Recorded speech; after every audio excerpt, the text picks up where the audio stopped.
Black Star Network is here. Hold no punches. I'm real revolutionary right now. Black power. Support this man, Black Media. He makes sure that our stories are told. Thank you for being the voice of Black America, Roland. Stay black. I love y'all. All momentum we have now, we have to keep this going. The video looks phenomenal. See, this difference between Black Star Network and Black-owned media and something like CNN. You can't be Black-owned media and be scared. It's time to be smart. Bring your eyeballs home. You dig?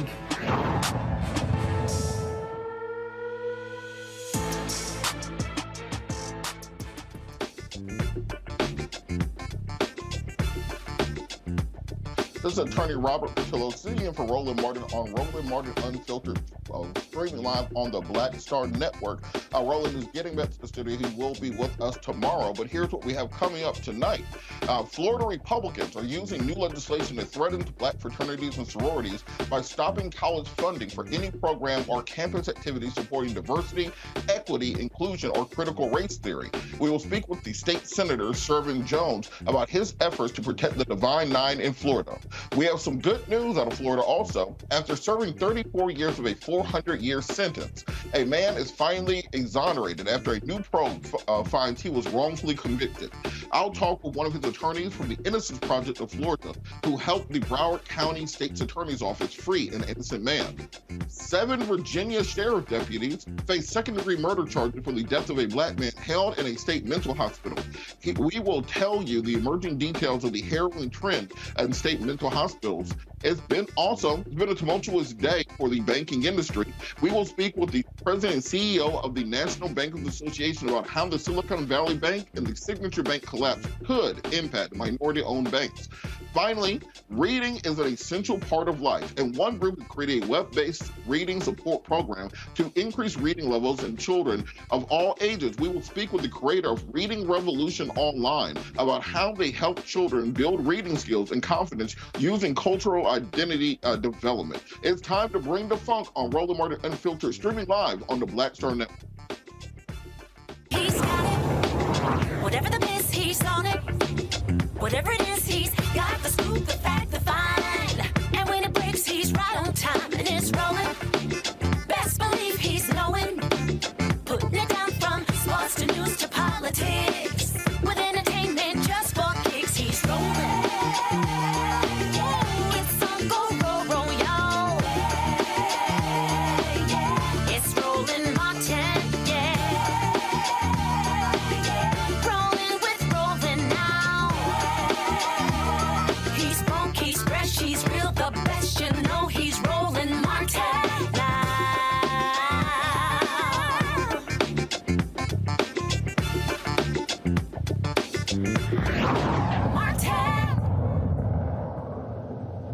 As always, we have to start with the state of Florida. As we talked about last night, the state of Florida has House Bill 999 and Senate Bill 266, which are directly aimed at higher education. The bills seek to eliminate all forms of diversity, equity, and inclusion programs from state colleges. It's funny how they used to, at least lie about what they were trying to do. Now they just tell you up front, we are going after diversity, equity, and inclusion. So sometimes I appreciate their candor. We told y'all last night how Senate Bill 266 threatens the Divine Nine. We're going to take you to Senator Jones's tweet. I'll just read from Florida Senator Shevrin Jones during the show. She said, I would like to publicly thank the bill sponsors of SB 666, Senator Aaron Garl, for hearing the concerns of the Black fraternities and sororities by removing language that could have been an unintentional consequence to our organizations. As a proud member of Alpha Phi Alpha, thank you. It was from Roland, of course. Florida Senator Jones joins me from Tallahassee. Senator Jones, how are you this evening? Doing well. How are you? I am doing great. So can you tell us about the latest developments with regards to these Florida efforts to curtail diversity, equity, and inclusion, particularly as it may have impacted Black fraternities and sororities? Yeah, I appreciate you all bringing light to this issue. I think it's important for people to understand that the House bill and the House Bill 999 and the Senate Bill 266, they're two separate bills.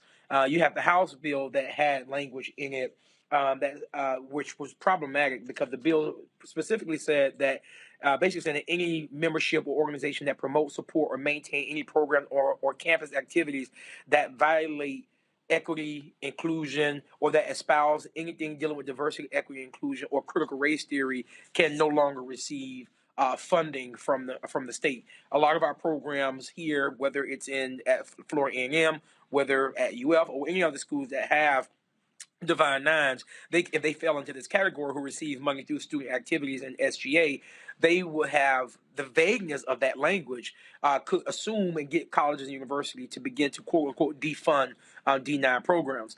But currently, we in the Senate, that language was totally eliminated from out of there, and then placed in an exempt activities There we student go. activities are exempt from this period. Okay, and so with that, one of the questions was raised. What about things like the Black Law Students Association or NASB or National Association of Black Journalists? Are are there still going to be student organizations for groups like that? But yeah, those student organizations will still be able to function because they fall under the category of student activities or student Okay, and so organizations. Okay, and so this was the Senate bill that this happened with. Is there any movement on something like this happening in the House? And if the House doesn't adopt that type of language, what will be the next legislative step? Yeah. So, and here's what I will say, that I think the advocacy around this is valid. For those individuals who think that this is a win because the Senate has put language to basically protect these a lot of these affinity groups and specifically like the Divine Nine, that's one thing. But I think they need to stay on the House to make sure that the House adopts our language in the next committee stop. Because remember, the House language is really what the governor wants, but the Senate language is probably going to turn into a bargaining tool. As it stands right now, the Senate president and the bill sponsor have made a commitment that our language is going to stand, and so I think the voices still need to continue to be raised, that we protect our Divine Nine and our other organizations like our Black student unions or the Black Law Association and other organizations who might fall into that category. But for the public, can you kind of talk a little bit about why it's important to protect these types of programs? Because I'm sure somebody or opponents of the change of this language may be listening and saying, "Well, why shouldn't we have a special group that cuts people out? Shouldn't we just have all the students together? Shouldn't everything just be all the engineers, all the journalists, all the whatever the groups are? Why separate them out?" Well, when we talk about not just diversity, equity, and inclusion, but when we talk about communities, I'm not going to talk about groups. Communities, individuals can be a part of whatever community they want to be a part of, especially on our college and university campuses. But why are these programs important? Because everyone needs to have a place where they belong and where they can go to, whether it's the Black Student Union, whether it's the Hispanic Unity, whatever those groups are. It doesn't matter. Everyone should be able to go to a group to be able to feel as if they're heard, and they can have thought partners within these groups. It's not saying that other individuals are not welcome there, but in this standpoint, this is where we are. Let's look at Black fraternities and sororities. Why were we created? Well, we were created as groups back during a time to when we weren't welcome in other groups, and because we weren't welcome in those other groups, we found ways how to empower our own, to advocate for our own, to educate our own, and that's still important to this day. Although we have probably moved on, quote unquote, in society, these groups are still necessary and needed, because these are areas where we continue to move our agenda as a community. Now, Governor DeSantis has made kind of the backbone of his potential 2024 presidential campaign that Florida is the state where, quote unquote, woke goes to die. Will Governor DeSantis sign a bill with this type of compromised language in it, or will it be sitting back to be reinserted? Say that. I can understand the last part of your question. Sorry, with Governor DeSantis basically saying this is where woke goes to die, would he even sign a bill with this type of compromised language in it? Well, I mean, I can tell you this: the Republicans, they're not going to want to be embarrassed, so that will probably be worked out prior to it even making it to the governor's desk. I can guarantee you that someone from the governor's office are already talking to the fourth floor on whether or not they do or don't want this. What should people do if they want to make sure that they can put the type of pressures that you mentioned on the House to make these changes? Because often these things get through committee, they get through hearings before most of the public even know what's going on. What can be done to bring the proper amount of tension and pressure to the House side to make the proper changes? I think this is a great opportunity for fraternities and sororities and other groups to use this as a chance to reach out to the governor's office, reach out to the Senate president's office, reach out to the speaker's office. And I really think the national presidents from these sororities and universities should be the one to do that. Why is that important? Because if these individuals of high regard reach out to the governor, and reach out to some of these other chamber heads. I think it can make a hill of difference for a response that will come from the Florida current leadership. And just finally, with this concerted attack on diversity, equity, and inclusion in the state of Florida, what can be done to protect those programs that do exist for things such as bringing in more African American students to higher education, making sure we have programs that are specifying Black history, that are specifying Black thought on this kind of macro issue of Florida going after diversity, equity, inclusion? What can be done to fight back against that larger effect? You know, currently now in the legislature, we don't have any leverage in the House, nor do we have leverage in the Senate. So the first part of your question, I'll say that we need to be working now in ensuring that what we are seeing, that we do something about by electing those people who are reasonably minded when it comes to these type of issues.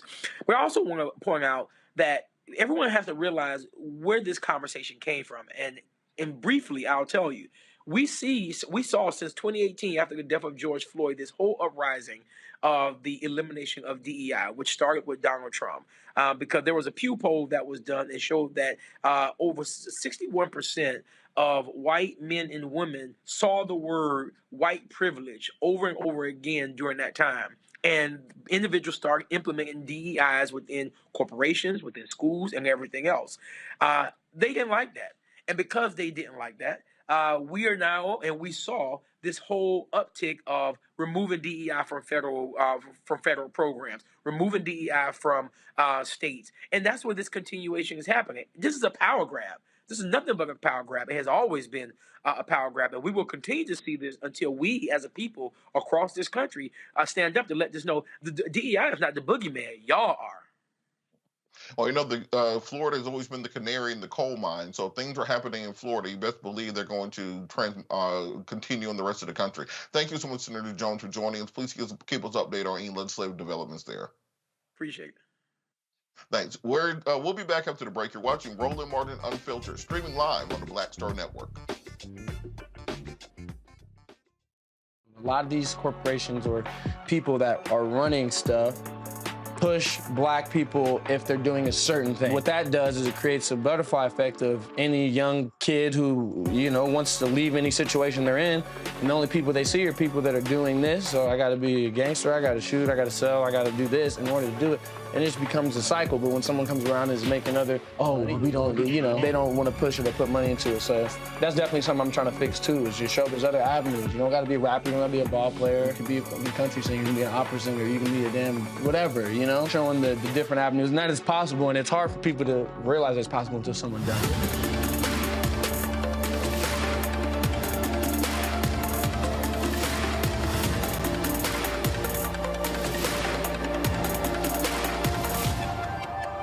On the next Get Wealthy with me, Deborah Owens, America's Wealth Coach, the studies show that millennials and Gen Xers will be less well off than their parents. What can we do to make sure that we get to children younger and that they have the right money habits? Well, joining me on the next Get Wealthy is an author who's created a master playbook. Be willing to share some of your money mistakes, right? If that's what you have to lean on, start with the money mistakes that you have made, but don't just tell the mistake, right? Tell the lesson in the mistake. That's right here on Get Wealthy, only on Black Star Network. Hi, I'm BB Winans. Hey, I'm Donnie Simpson. What's up? I'm Lance Gross, and you're watching Roland Martin Unfiltered.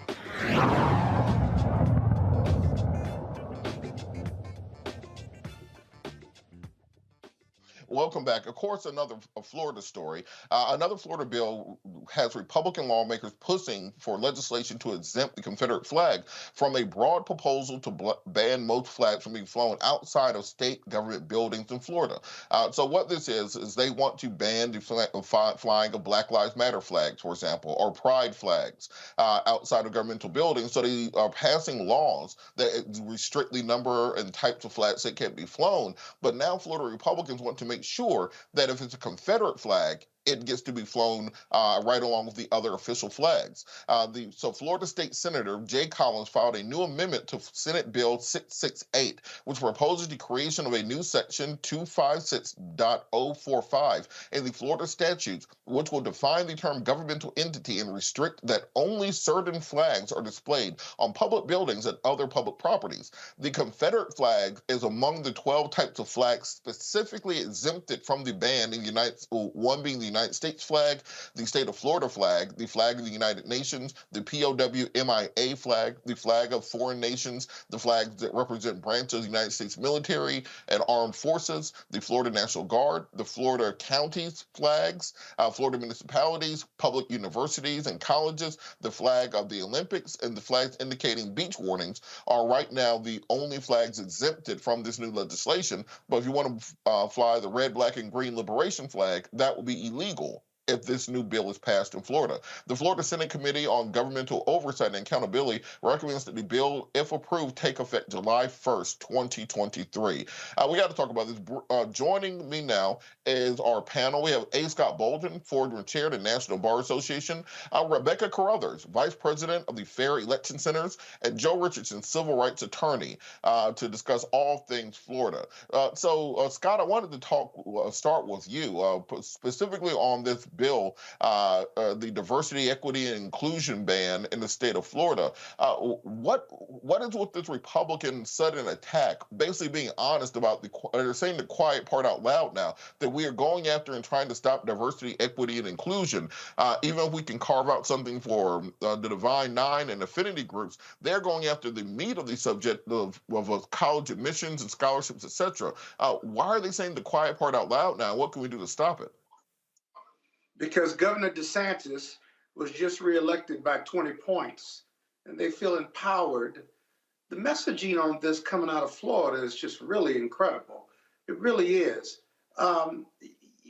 They don't want to say the word gay. They don't want to use diversity and inclusion or list it. They must not want to implement it. And so as a result, the messaging out of Florida is that we have a race-neutral society, and we are going to practice race neutrality. And as a result, if we say it enough and we live it enough, then that could be the case 20 plus years outside of 2043, when Black and brown people will be the majority in this country we call America. It's a very dangerous rhetoric because it empowers white nationalists and white racists. It empowers white oppression and white violence against people of color and the Jewish faith. And so I'm deeply concerned about it.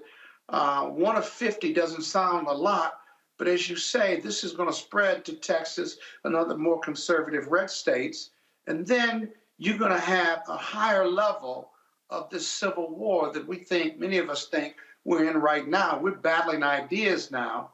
But the closer we get to 2043, we may be battling each other, literally, physically, and violently. Rebecca, on that same note, it seems that this should be one of the #1 things percolating through Black media, Black social media, fighting back on this, because just as we saw with Stand Your Ground laws back in 2006, you start with a state like Florida, then next the whole country has the law before you can even fight back against it. We saw this with abortion laws, the 6-week heartbeat bills. You start in a state like Florida or Georgia, then it metastasizes across the country. What do we need to do to get in front of this type of legislation? Because they are telling you exactly what they want to do: destroy 50 years of progress in diversity, equity, and inclusion in society that has seen Black folks and other people of color catapulting over poor white people. They're trying to reset that social system. Well, first of all, Robert, we're not going anywhere. That's the first thing that Governor DeSantis needs to know. We were here before him, and we will be here after him. In fact, I'm actually in Florida tonight.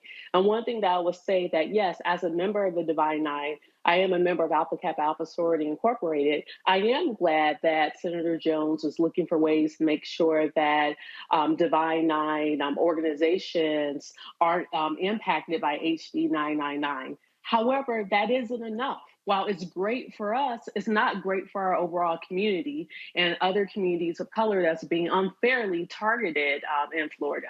I do think Governor DeSantis is going too far. One, just like Scott just said, you can't say gay anymore. Two, students who are non-binary or identify as trans are now being attacked. Governor DeSantis went after Disney.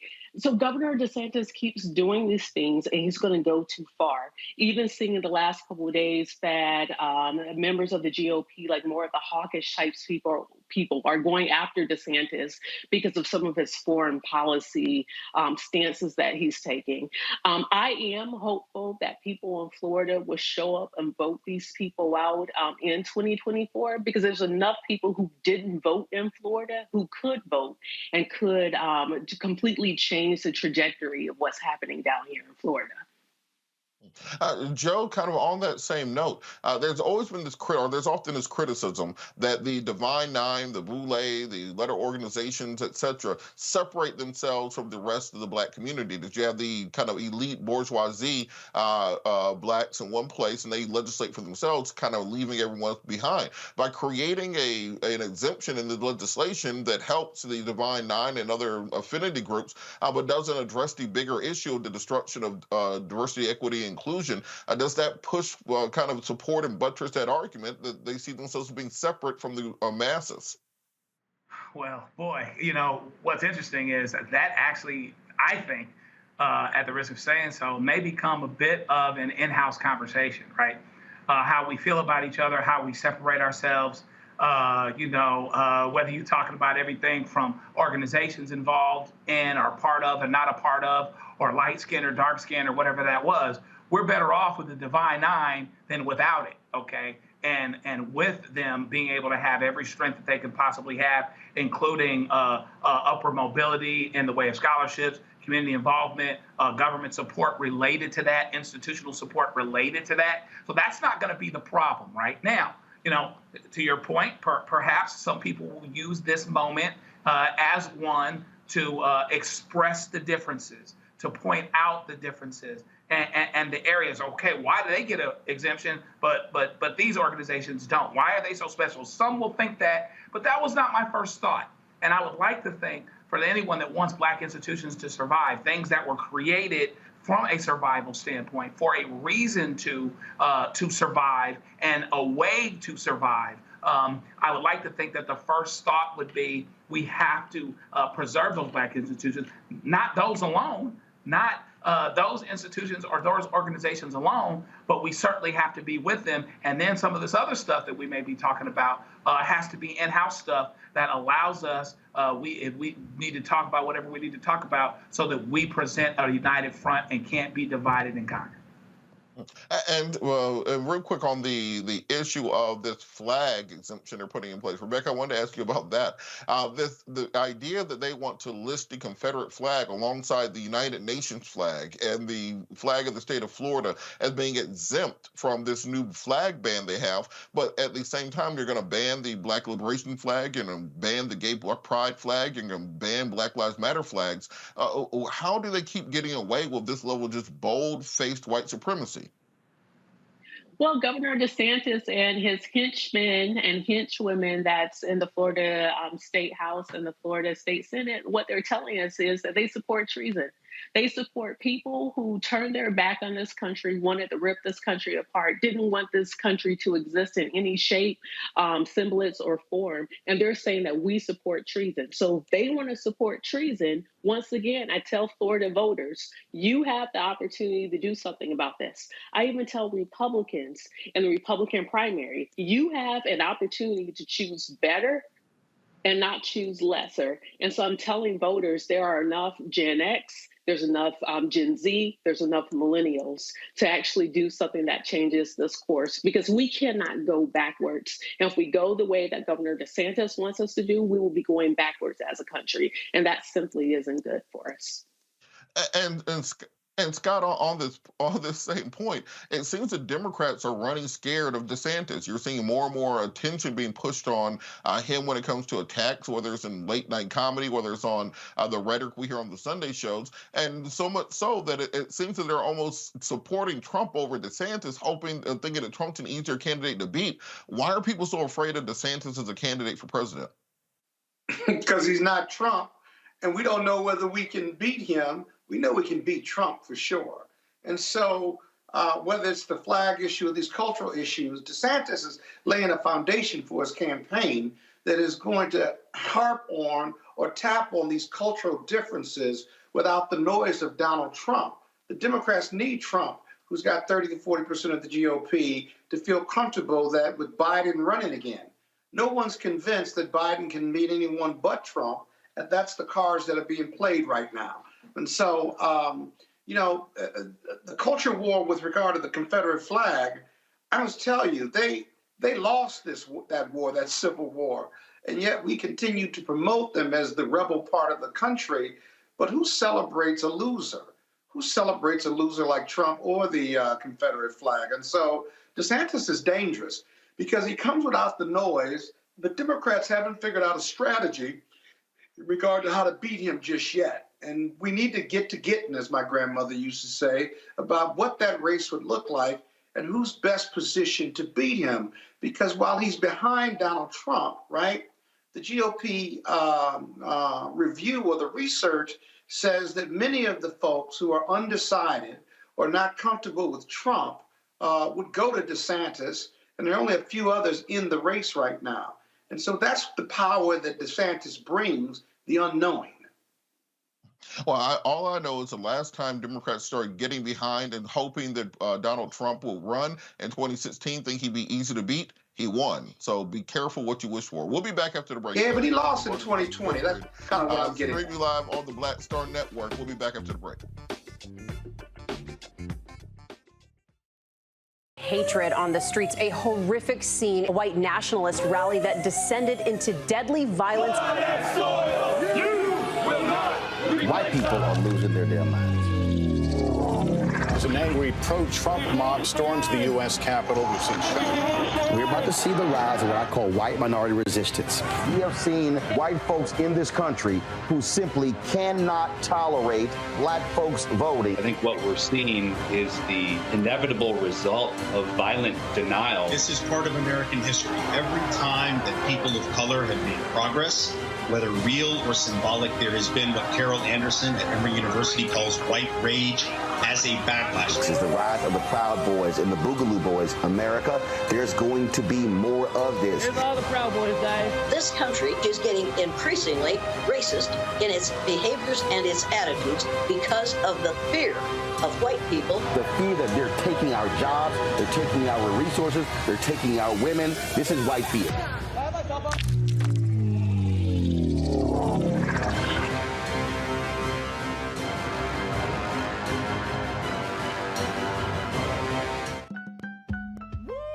We're all impacted by the culture, whether we know it or not. From politics to music and entertainment, it's a huge part of our lives, and we're going to talk about it every day right here on The Culture with me, Faraji Muhammad, only on the Black Star Network.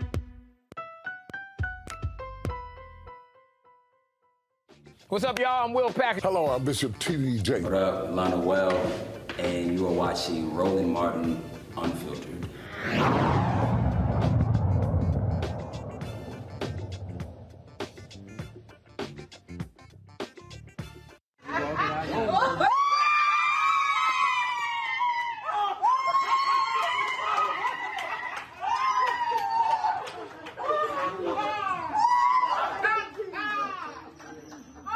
That's Sidney Holmes greeting his family after Florida judge exonerated him from his 400-year sentence for a 1988 armed robbery conviction. After a 2.5-year investigation with the help from the Innocence Project of Florida, evidence proved Sidney did not commit the crime that he had already served 34 years. in prison for. Sidney says, despite it all, he has no hate in his heart.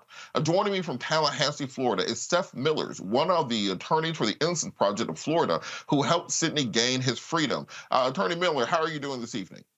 I'm doing great. How are you? I am great. Can you talk a little bit about this case in particular and what evidence it was to help to exonerate Mr. Miller? Or Mr. Holmes, rather, sorry. No, it's okay. For Mr. Holmes, his case rested solely on an eyewitness misidentification. And when we look at these cases, we're trying to figure out, how does someone get in a lineup? And the most interesting thing is, this maybe is the strangest case I've ever seen about how someone got in a lineup and was therefore misidentified. Mr. Holmes was at a family barbecue for Father's Day, the day of the crime, all day long with his family, at the same time that a robbery of two individuals was going on somewhere else at a gas station. And those one of those individuals who was waiting in a car, a getaway car, he left while the other two individuals stole the victim's cars. The brother of the victim, one of the victims, said, when he heard the description of the car, said, "Hey, that sounds like a car that robbed me earlier in the day." They went around looking for a car, didn't find a car. 2 weeks later, the brother finds a car that is a brown Oldsmobile Cutlass, one of the most sold cars at that time, and says, "I think this was the car," gives the tag to law enforcement officers. It hits Sidney Holmes. So there was no police investigation. They put him in a lineup. He was not identified the first time. Put him in a lineup a second time. He's therefore identified. And that's the case. That's the entire case against Sidney Holmes. What we were able to do is we were able to show that that eyewitness identification was unreliable and confirm the alibi. And the state finally agreed that there was no evidence to even try him in the first place and agreed to exonerate him. Wow. Why would something like that take 34 years to be rectified? Because, as you said, there's really no forensics, no kind of things tying him directly to it. What took so long getting this case finally sorted out properly? Well, I think what people don't understand is that the system that we have to, let's say, overturn a conviction is actually designed to preserve wrongful convictions. So unless you figure this out very close in time to when you're convicted and sentenced and after you've had your first appeal, the system is designed to prevent you from continually challenging your conviction. And so we didn't actually have any real court remedies that we were able to go in ourselves and file. Instead, what we had to do was wait for the innovation of this conviction review unit within the prosecutor's office, a unit designed to look back, like at the Innocence Project we do, look back at wrongful convictions, reinvestigate them, and determine whether they are in need of relief. It was only when that office was created in 2019 by the previous state attorney, continued by the current state attorney, Harold Pryor, in Broward County, that we were able to collaboratively, jointly investigate the case and come to an agreement that justice was denied in this case and the case needed to be rectified. And with that, I know there's probably thousands of other cases like this in every state. It's on the board for the National Association of Criminal Defense Lawyers with Barry Scheck. And when we talk about just the sheer volume of this, what can be done to create more capacity within the legal community to handle these sorts of cases, even if it does require something legislative or even an initiative in the prosecutor's office that you just mentioned? Well, I can tell you that only 5 of the 20 prosecutors' offices in the state that cover our 67 counties have a conviction integrity unit or a conviction review unit. And so, for those that want to have a serious unit that's serious about looking and finding miscarriages of justice, we should have more of these units, because I can tell you that for the places that don't have them, I and my team, organizations like ours and other places, have to fight tooth and nail for years, sometimes 5 years, 10 years, 15 years, just to rectify a case, often over the prosecutor's opposition. So if there's efforts to institute these units and they're independent of the rest of the office, they can look back at misconduct by the office, and there's a real effort to try to overturn wrongful convictions, we can get these done more quickly and more efficiently and collaboratively, which I think the public expects prosecutors to do justice when they see evidence of wrongful conviction. And these units are the way to do that, and there need to be more of them. All right, I'm going to bring the panel in. Joe, did you have a question for Attorney Miller? Attorney Miller, great work. Congratulations to you. I am wondering out loud, not dissimilar from what was just being said by Robert, is there potential? I'm really concerned about the potential for the political wins, WINDS, in Florida to filter down to this very, very important work, and perhaps the governor wants to weigh in on it, that it shouldn't be happening. Because the fact of the matter is, it's not very popular. It doesn't get people elected to exonerate people and admit that your system was wrong, sometimes grossly wrong, and for a very long time. But how safe do we feel in feeling like believing that the current state's attorney and that there's enough of an imprint with what's going on and how important it is that it will continue to be a priority and grow and not be a political casualty? It's a great question. Many of your listeners might know that the state attorney, Andrew Warren, in Hillsborough County in Tampa, was removed by the governor this past summer for reasons that didn't have to do with his looking backwards work to rectify wrongful convictions, but did have to do with the governor's disagreement with him, basically about political beliefs and approaches. And we have the governor's unique powers in Florida to do that. So it's our hope that that won't filter down. What I can tell you is that my experience of doing this for almost 2 decades is that whether the prosecutor is one that fashions him or herself as a forward-thinking progressive prosecutor or a tough-on-crime prosecutor, when we have been able to rectify wrongful convictions with agreements of all different kinds of prosecutors, the smartest prosecutors recognize that they can own and take credit for this work because it is politically viable, because it is politically popular. These are the biggest news stories in the country when they happen.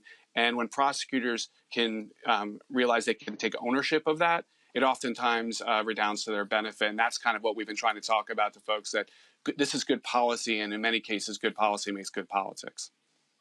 Scott, did you have a question for Attorney Miller? Yeah, Attorney Miller, A. Scott Bolden, just excellent work, having represented Jimmy Gardner out of West Virginia, who was wrongfully incarcerated for 27 years. And I look at your case, your client was incarcerated wrongfully for some 30 years. 2 things stick out for me as a lawyer, and wanted you to comment. One was the amount of time each of them were sentenced to. I mean, Jimmy Gardner was sentenced to like 100 years. Your client was sentenced to 400 years. And then secondly, what's remarkable about them having been let out of prison is the faith and hope and resolve they maintained while they were incarcerated. Can you comment on those 2 points based on your experience in representing wrongfully convicted defendants? Well, I'm so proud to hear that you represented Jimmy. I love Jimmy. He's a good friend of mine and a great advocate for preventing wrongful convictions in the future. Look, in this case, City Homes was sentenced to 400 years. And I think your viewers need to understand that was a compromise sentence. In this case, the prosecutor, because City Homes wouldn't turn in people that he didn't commit the crime with, he didn't know who committed the crime because he was innocent, the prosecutor asked for 825 years. And the judge thought that was excessive and settled on 400. This is insane. I've never had a case like this before with that kind of sentence. But in a case where he wasn't eligible for an actual life sentence at that time under the current laws, the judge threw the book at him for no other reason than because the prosecutor, stated he should die in prison. He should never get out of jail. These things are abhorrent. Florida has some of the worst sentencing laws, and we're trying again to change our death sentence law to allow for a majority vote of a jury to give someone a death sentence, which is going to increase the likelihood of innocent individuals, wrongfully convicted individuals, getting executed. So we're going in the wrong direction in that way. Now, as for these people, it's so surprising. They're so resilient. I can tell you that City Homes has an unbelievable family. And it's his family that is with him. His faith has been with him all these years. And I think it's what's going to serve him well as he tries to navigate the path to transition back into free society. He's overwhelmed now but he's hopeful and it doesn't really have bitterness in his heart. I will say, if he had bitterness, if he was angry, it would be reasonable, and we'd grant him that grace. But he's someone who's looking forward, and we're going to help him reintegrate back into society to meet all his goals. Rebecca, do you have a question before we go? Attorney Miller, just a couple quick questions. In your estimation, how many wrongful convictions do we have now? Is it 1 out of 10? Is it 2 out of 10? Is it less than that, more than that? And second, how do you all pick and choose and decide or evaluate which cases you're going to pursue? Both great questions. Thanks. There's been a lot of studies. Pew Research has done a study that suggests there's up to 4 or 5% of individuals in prison who are wrongfully convicted. You can imagine even more people who are charged with very minor crimes that they didn't commit, but just enter pleas that never even go to prison because they have to get home to their families, don't want to lose custody of their children, don't want to lose their homes, these types of things. So that's probably a low estimate of the number of people who are wrongfully convicted annually in Florida, the United States. I'm sorry, I forgot your second question. Can you repeat it? How does the Innocence Project pick and choose or determine which cases that they're going to pursue? Yeah, so it's a very difficult thing to do. We have hundreds of people who write us each year, and really what we're trying to do is identify issues and cases that we know cause wrongful convictions and use the existence or the presence of those causes as a way to filter cases to cases we can't put resources in to investigate and ones that we do. And then what we're doing is looking for evidence that wasn't available to the jury the first time around that tends to demonstrate innocence that then we can bring forward to the courts through legal claims or to conviction review unit to reinvestigate collaboratively and try to resolve the case without litigation. But it's very, very difficult to figure it out. And we sometimes get it wrong. And when we get it right, we get situations like Sidney Holmes where we're able to rectify a case after 34 years. And Attorney Miller, most people probably would think, well, after 34 years in custody, he's going to probably get, tens of millions of dollars from the system. Can you talk about what the actual reimbursement is and how it works in Florida? It's a great question because that doesn't happen. And I think most people think it should. In Florida, we have a law that allows for $50,000 a year for each year of wrongful incarceration, capped at $2 million. It's been like that since 2008. Not adjusted for inflation, hasn't been raised in that time. We've fallen behind many states, including Texas and Indiana, who provide much more generous compensation packages. The real problem is that it has exclusions that make it be that most people can't get compensated, including Sidney Holmes, because it has an exclusion for if you have committed and been convicted of a prior felony conviction, unrelated crime. And so right now we have a bill going through the legislature. We've been trying since 2008 to fix this. And it looks like this year might be the year that would pull that clean hands provision out. And it's going to lead to many, many people who were equally innocent, but for years ineligible to be compensated and finally get that money, the financial support that they need to find financial stability and overall stability. So we're hoping that our advocacy this year will be able to get that done. Well, please keep us updated. We want to advocate on behalf of that. This whole show's been about Florida thus far. We really thank you for all the work that you do, and hopefully the legislature can rectify that wrong. We're going to continue this conversation on the other side of the break. You're watching Roland Martin Unfiltered, streaming live on the Black Star Network. On the next A Balanced Life with me, Dr. Jackie, re-entry anxiety. A lot of us are having trouble transitioning in this post-pandemic society and don't even realize it. We are literally stuck between two worlds, in purgatory. How to get out of purgatory and regain your footing and balance. What emotions they're feeling and being able to label them, because as soon as you label an emotion, it's easier to self-regulate. It's easier to manage that emotion. On the next A Balanced Life on Black Star Network. Coming up on the next Black Table, a conversation with Professor Howard W. French on his new book, Born in Blackness, covering 600 years of global African history and helping us understand how the world we know today is a gift from Black people. There could have been no West without Africa and Africa. That's on the next Black Table with me, Greg Carr, only on the Black Star Network. Black Star Network is here. Oh, no punch! I'm real revolutionary right now. Thank you for being the voice of Black America. All momentum we have now, we have to keep this going. The video looks phenomenal. See, this difference between Black Star Network and Black-owned media and something like CNN. You can't be Black-owned media and be scared. It's time to be smart. Bring your eyeballs home. You dig? We're all impacted by the culture, whether we know it or not. From politics to music and entertainment, it's a huge part of our lives, and we're going to talk about it every day right here on The Culture with me, Faraji Muhammad, only on the Black Star Network. Hey, I'm Deion Cole from Blackish. Hey everybody, this is your man Fred Hammond, and you're watching Roland Martin, my man, Unfiltered.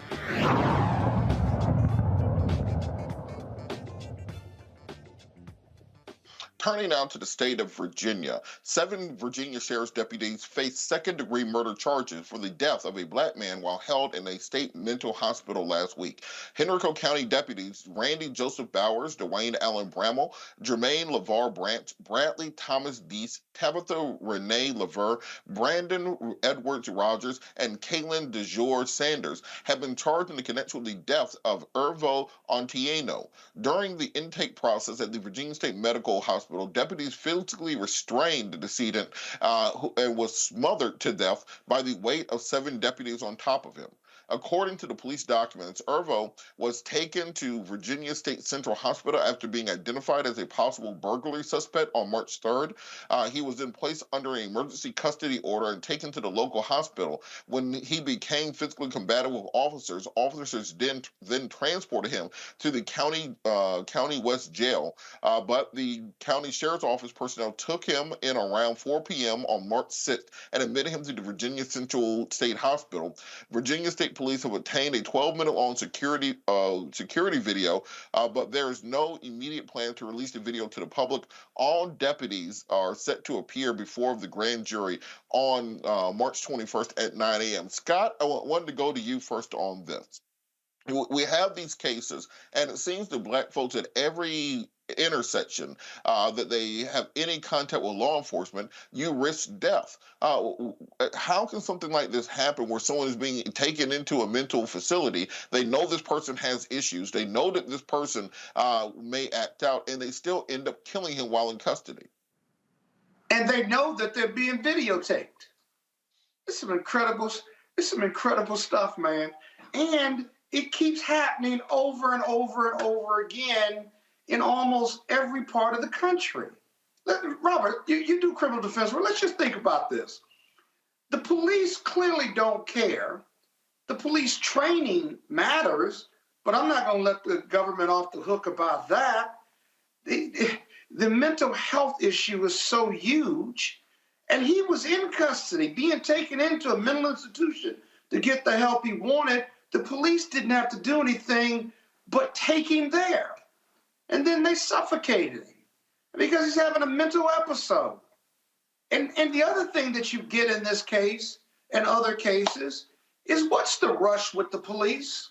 If you've got a disruptive, mentally ill patient, right, what's the rush in either moving them or bringing them out of a barricaded situation in a home or a garage or a bathroom? What is the rush? Why not let the mental health experts do their thing? But the police have no discretion. All they know is force, arrest, and arrest with force. That's all they know. There's no discretion on the street. And they do what they're known to do. And people die from it, especially mental health patients. And so much has to be done in criminal justice reform and police reform, right, for them to be better. But there again, where is the discretion? And so I'm actually been doing Roland for 5 years, maybe 7 years. I'm tired of talking about these cases. It seems like every week there's another case, and it's not getting better. People are dying, and it's just not getting better. The police are just dumb. The cities keep paying out multiple millions of dollars, and you get to a point where you think, okay, enforcement or money judgments just aren't working, and all the political statements aren't working. The police are just, it's too ingrained in their training and stuff. And what we really need to do is do a nationwide retraining, national mandate manual for police training and start to implement it now, because they're not going to do it on their own. The police, in my opinion, are incapable of changing. They just aren't. So that thin blue line has to be changed to be thicker or thinner, but more importantly, transformative and better. On that same point, Rebecca, I feel like we need to start a hashtag mental health while black, because it seems that having a mental health episode while also being black has turned into a death sentence. What can we do to better protect people, particularly black folks who are going through mental health crises? Robert, I'm pretty sure that's already a hashtag. In fact, just like Scott said, we talked about a similar issue last week when we talked about the young brother in New Jersey, where he was barricaded in his home. He was having a mental health crisis, actually worked with mental health trauma. Folks who worked with him showed up to the scene and tried to talk to law enforcement who were on the scene, and they weren't listened. Instead, I believe he was shot dead. I do agree. What is the rush when it comes to someone who's in a mental health crisis? What is the rush to quickly get the situation, quote unquote, handled or under control by any means necessary?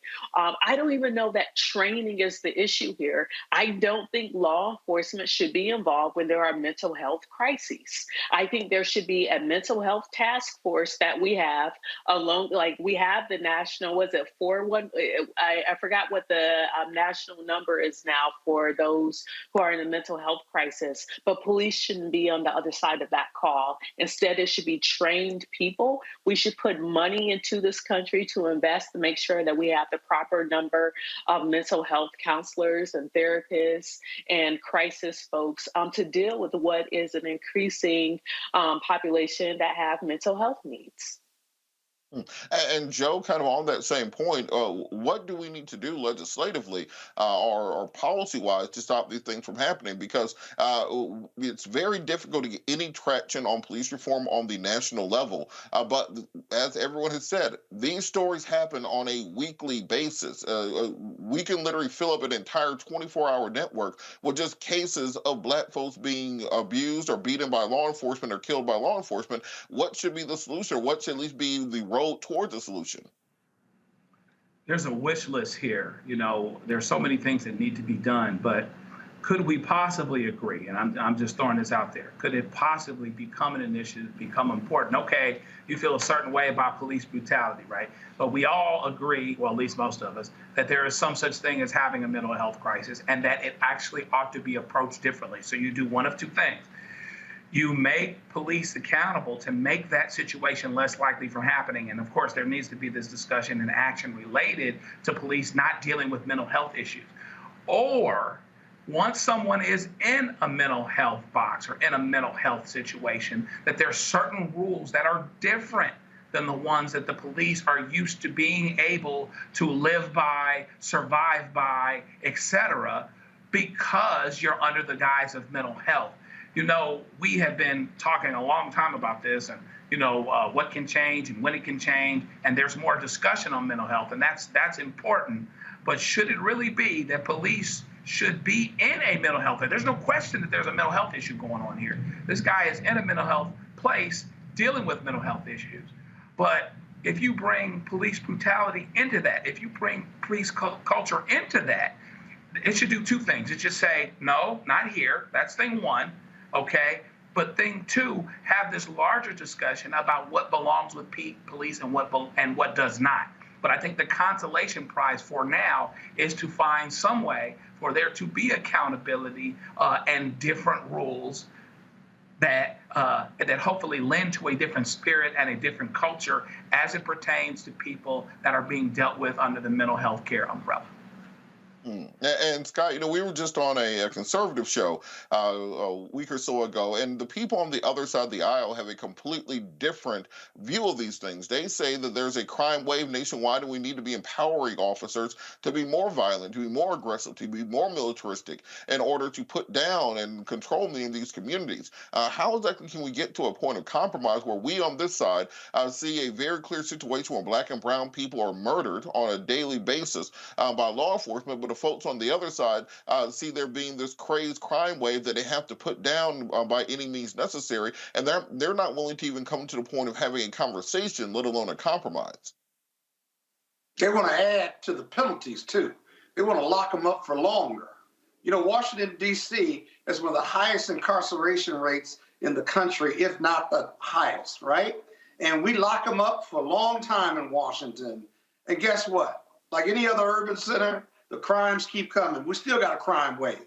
And so I think a couple things. We have to take a holistic view towards rethinking criminal justice and law enforcement and how we enforce the laws, right? So, for example, have you ever done a ride out with the police? You ride out with the police, and the police ride around in most jurisdictions, and they get a call after the crime has been committed. And you show up with the police, and the police begin their investigation. Why don't we put more money into preventing crime versus solving crime? If I'm a victim of a crime, I don't care what happens after I'm a victim. Sure, I want them to be arrested or return my property or what have you, but I've been victimized already. So why not increase police presence in my community, high crime or not, so that the presence prevents the crime versus prosecuting or investigating the crime? That's one thing. The other thing is looking at a holistic approach to high crime communities and implement with poor communities and rural communities that we're going to require folks to be in school, stay in school, job training, jobs, entrepreneurship, giving them an alternative to gang violence or life of crime. Most young kids who are selling drugs or involved in the gangs are involved in both of those bad activities because that's the way out of their community, their view, and they don't see an alternative without a doubt. You got to give them hope, whether it's with the church, with the YMCAs, with the boys club, girls club, whatever it is, it's a holistic approach or continuum of care that keeps them busy. We used to have midnight basketball, which was very popular in the 80s and 90s to divert kids from being involved in crime after 8 o'clock or 9 o'clock. But all of these programs, Robert, take money. And taking care of poor people or our young people or preventing crime is far more expensive. And yet we give billions to Ukraine. We give billions to other countries around the world to defend against our national security. And yet we won't give billions to Black communities or poor communities or communities of kids and adults who are incarcerated. Why don't we require them to have a skill set and have a job when they come out of the penitentiary? Why don't we require them that they cannot be in a gang? That it's illegal to be in a gang if you're out of the penitentiary, certainly illegal when you are in the penitentiary. Where does the First Amendment come with that? Just a few ideas.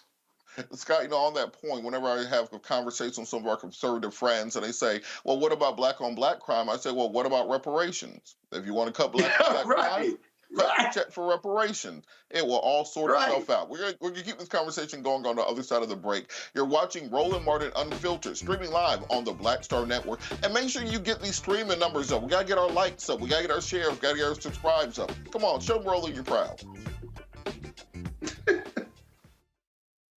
When you talk about Blackness and what happens in Black culture, we're about covering these things that matter to us, speaking to our issues and concerns. This is a genuine people-powered movement. There's a lot of stuff that we're not getting. You get it, and you spread the word. We wish to plead our own cause. Too long have others spoken for us. We cannot tell our own story if we can't pay for it. This is about covering us. Invest in Black-owned media. Your dollars matter. We don't have to keep asking them to cover our stuff. So please support us in what we do, folks. We want to hit 2,000 people, $50 this month, raise $100,000. We're behind $100,000, so we want to hit that. Y'all money makes this possible. Checks and money orders go to P.O. Box 57196, Washington, D.C. 20037- 0196. The Cash App is $RM Unfiltered. PayPal is R Martin Unfiltered. Venmo is RM Unfiltered. Zelle is Roland at RolandSMartin.com. We're all impacted by the culture, whether we know it or not. From politics to music and entertainment, it's a huge part of our lives, and we're going to talk about it every day right here on The Culture with me, Faraji Muhammad, only on the Black Star Network. On the next A Balanced Life with me, Dr. Jackie, re-entry anxiety. A lot of us are having trouble transitioning in this post-pandemic society and don't even realize it. We are literally stuck between two worlds, in purgatory. How to get out of purgatory and regain your footing and balance. What emotions they're feeling and being able to label them, because as soon as you label an emotion, it's easier to self-regulate. It's easier to manage that emotion. On the next A Balanced Life on Black Star Network. Hello, everyone. I'm Godfrey, and you're watching Roland Martin Unfiltered. And while he's doing Unfiltered, I'm practicing the wobble.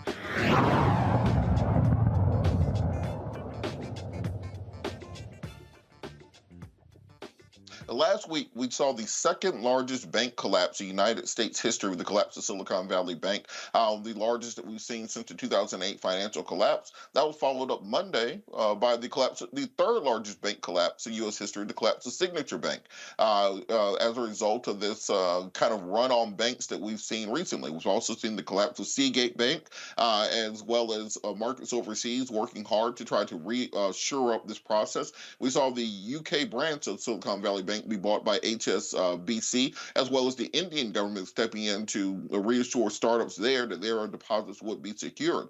We've seen reassurances from the federal government. We've seen Janet Yellen, President Biden, reassure people that the banking system is secure. The Fed has announced that they will not be, or many people believe the Fed will not be raising rates in March, despite the last 2 years nearly of continuous rate hikes as a result of this. But despite these, we're still seeing people are very unsure about their money. The Silicon Valley Bank's customers withdrew $42 billion in a single day, and that's what led to them not having the cash flow balance in order to stay operating. Now, could this bank's demise mean more business for minority banks? Joining me now from Washington, D.C. is Nicole Elam, President and CEO of the National Bankers Association. NBA was founded in 1927 as the Negro Bankers Association, the organization's mission is to promote minority depository institutions. Nicole, how are you doing this evening? I'm doing well. Thank you for having me today. Well, thank you so much for coming on during this very kind of fraught time for people. Can you talk a little bit about what led to the collapse of Silicon Valley Bank and Seagate Bank and Signature Bank? Because I think a lot of people don't understand that these banks don't actually have that money just sitting in a vault. That money is out living its best life while it's deposited. You are absolutely right. Most people don't understand what happened at Silicon Valley Bank and Signature Bank. And because they don't understand, it's leading to a flurry of people wanting to take their deposits and take them to banks that are considered too big to fail. But what happened to Silicon Valley Bank and Signature Bank is that they had a high concentration of their deposits and asset base in things that are considered risky, in crypto, the volatile venture capital, tech startups. And so if you have one leave and you have all of those deposits in that asset base, it makes it very risky. That's unlike most banks all across the country. That's what people don't get and they don't understand, that Silicon Valley Bank and Signature Bank are unlike most banks all throughout the country, and that they had a rapid growth, non-traditional banking model that is unlike most banks like community banks that I serve. And with that, kind of the animating point of this was a tweet from Peter Thiel, the billionaire that kind of spooked the markets. Can you talk about what caused this bank run on these banks and kind of the current financial fear that we're in? Yeah, so what happens is if you have somebody who says, oh my goodness, you should fear it, then you have people doing that. People leave the market and they want to take their money out for fear that it won't be there when they need it. And so the interesting thing is the impact, not just that it had on Silicon Valley Bank and Signature Bank, but the impact that it's having on minority banks. Because most people don't understand that Silicon Valley Bank and Signature Bank were the bank of tech and crypto and venture capital, they don't understand that their money is safe. And so what happens is they lose fear in the entire banking sector. And so we've been spending a lot of time telling customers that your money is safe, that you need to leave it in our banks. 98% of deposits at minority banks are under $250,000, so they're fully FDIC insured, but people don't get it. And so the impact of that is that our customers are now leaving our banks and they are going to banks that the federal government taught them in 2008 are too big to fail. And so you're seeing a deposit flight, and that has ripple effects, not just only on what happened at Signature Bank and Silicon Valley Bank, but on non-big banks like our traditional smaller minority banks. After the 2008 financial collapse, we did see legislation in Dodd-Frank in 2010 meant to stop some of these risky investment practices that you mentioned earlier. That time was primarily pointed towards the real estate sector, the liar loans, the no money down, no job, no car payment, mortgages that were being given out. But the tech sector figured out kind of ways to circumvent this by giving out large loans to venture capital funds, startups that really had no history or no evidence they would be able to pay these loans back. Then in 2018, we saw the rollback of much of Dodd-Frank under the Trump administration. Even our former Congressman Barney Franks was on the board of Signature Bank that kind of freed up much of this lending prohibitions that were created in 2010. Can you talk about the way that legislation has kind of created the situation where banks such as Signature Bank and Silicon Valley Bank can make these risky loans and go under? And could that become a contagion in the system that people of fear spreading out throughout the financial sector?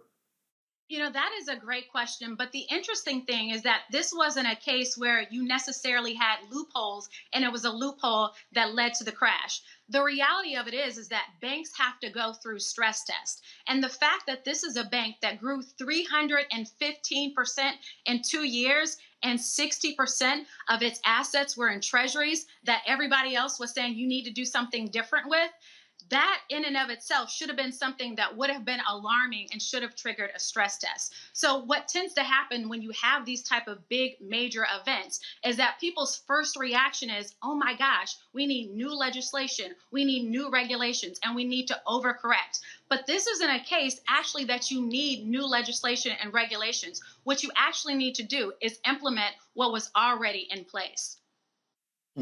And on that same note, we're seeing with those long-term treasuries, the big thing that changed was when they made the loans, we were talking about interest rates being 2%. But then after the last 2 years of Chairman Powell, with the nearly monthly seems like raises in interest rates, now we're at over 5%, which makes those long-term treasury notes less valuable. It seems that he's following kind of following the roadmap laid out by Paul Volcker in 1979, 1980, when it came the breaking back of inflation by raising interest rates. How exactly have those rate hikes impacted small and medium-sized minority banks? You know, one of the biggest ways that we're seeing the rate hikes impact us is through deposits. In the post-pandemic, post-George Floyd environment, what we saw is a lot of people now wanting to support minority banks, which is an awesome thing. And one of the ways that they sought to support minority banks is by making deposits. And so you saw a lot of big banks and corporations really think about making deposits in minority banks. Well, what happened is when that rate environment changed, they then wanted a deal that was market specific and not necessarily impact investing. So what we're seeing is a flight of deposits that were placed in minority banks at one rate and people trying to renegotiate it because of the rate change. And so it really goes to show, are people really in it to have an impact and to support minority banks, or are they in it to say that they're supporting minority banks? And on that same note, what we saw with these banks that did go under is that they were very much the banks of venture capital, the banks of startups.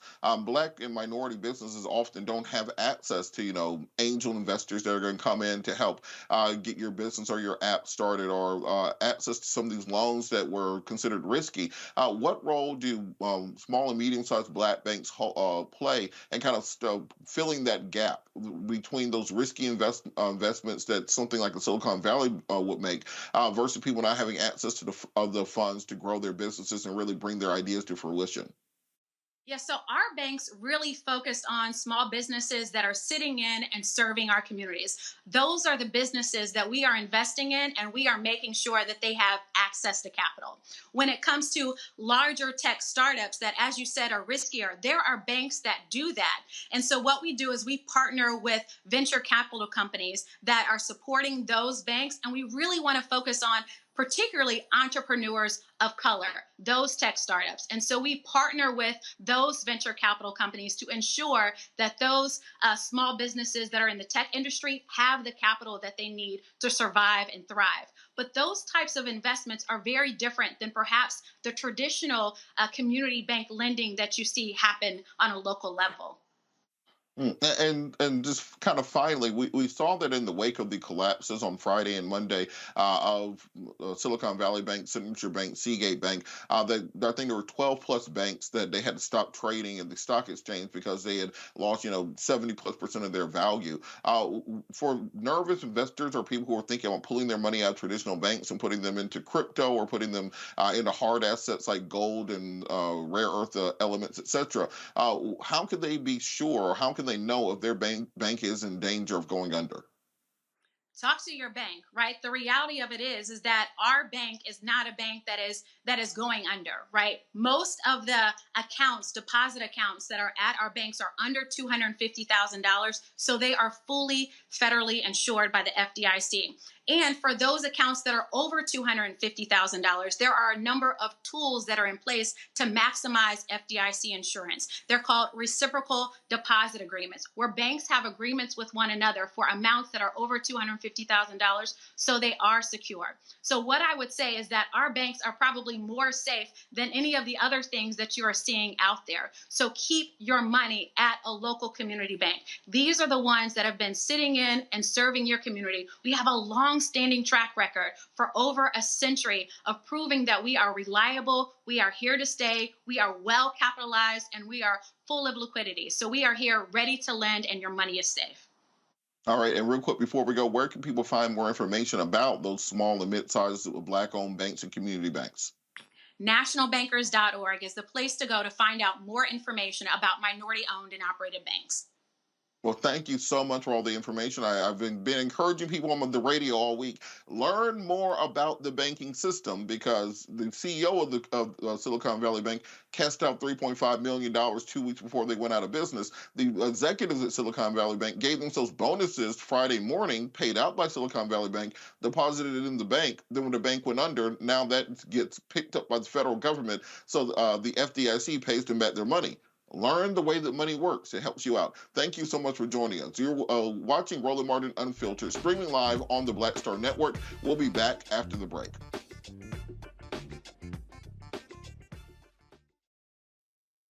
On the next Get Wealthy with me, Deborah Owens, America's Wealth Coach, the studies show that millennials and Gen Xers will be less well off than their parents. What can we do to make sure that we get to children younger and that they have the right money habits? Well, joining me on the next Get Wealthy is an author who's created a master playbook. Be willing to share some of your money mistakes, right? If that's what you have to lean on, start with the money mistakes that you have made, but don't just tell the mistake, right? Tell the lesson in the mistake. That's right here on Get Wealthy, only on Black Star Network. A lot of these corporations or people that are running stuff push Black people if they're doing a certain thing. What that does is it creates a butterfly effect of any young kid who, wants to leave any situation they're in, and the only people they see are people that are doing this. So I gotta be a gangster, I gotta shoot, I gotta sell, I gotta do this in order to do it. And it just becomes a cycle. But when someone comes around and is making we don't, they don't want to push it or put money into it. So that's definitely something I'm trying to fix too, is just show there's other avenues. You don't gotta be a rapper, you don't gotta be a ball player, you can be a country singer, you can be an opera singer, you can be a damn whatever, showing the different avenues. And that is possible, and it's hard for people to realize it's possible until someone does it.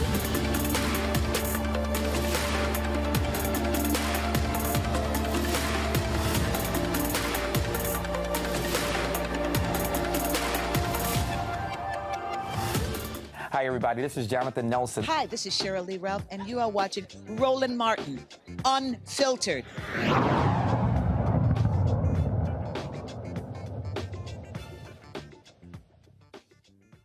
We talked earlier about the quote-unquote war on woke that Governor Ron DeSantis launched in Florida. The idea that he now says Florida state where woke goes to die. Well, there's a clip right now that's going viral. Conservative author Bethany Mandel struggled to define the word woke while criticizing a clip that has now gone viral. So they're on the show, The Hill, on the Hill's web series Rising. Mandel spoke to Brianna Joy Gray about her latest book on the issue with the progressive left and the leftist agenda. And at one point during the issue, Gray just questioned her and said, hey, what does woke mean? The title of your book, you talk about it time and time again. Well, that clip now has 2 million plus views. The term woke is something that's often used by Republicans and other conservatives to attack and critique Democrats. Anything progressive is woke. If you make The Little Mermaid black, that is woke. If you make a character that used to be white into a minority, that is woke. If you have a Eminem that's now wearing jeans instead of high heels, that's woke. So I think we have a clip from the interview of Bethany Mandel talking about her new book about wokeness. Let's see that clip. Of Americans consider themselves very liberal, and probably fewer of them consider themselves to be woke. And so, when we talk about traditional, what does that mean to you? Would you mind defining woke? Because it's come up a couple times, and I just want to make sure we're on the same page. So, woke is sort of the idea that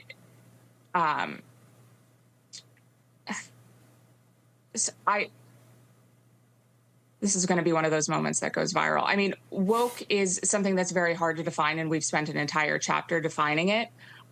It is sort of the understanding that we need to totally reimagine and redo society in order to create hierarchies of oppression. It's hard to explain in a 15-second soundbite. Yeah, look, your time. So the reason it's hard to explain is because it's a made-up thing. And it's a double made-up thing if you really think about it. Because I think particularly in the Black Hebrew Israelite community and Black communities for the past century, we've talked about the Great Awakening, about opening up your third eye to understanding who you really are within the society as a descendant of the African continent. That idea was then taken by Black liberals, or by white liberals, and turned into something completely different. And then you start hearing on college campuses in Berkeley and Stanford, and et cetera, about them, quote unquote, becoming woke. And then woke became about feminism. It became about the LGBTQIAPK plus community.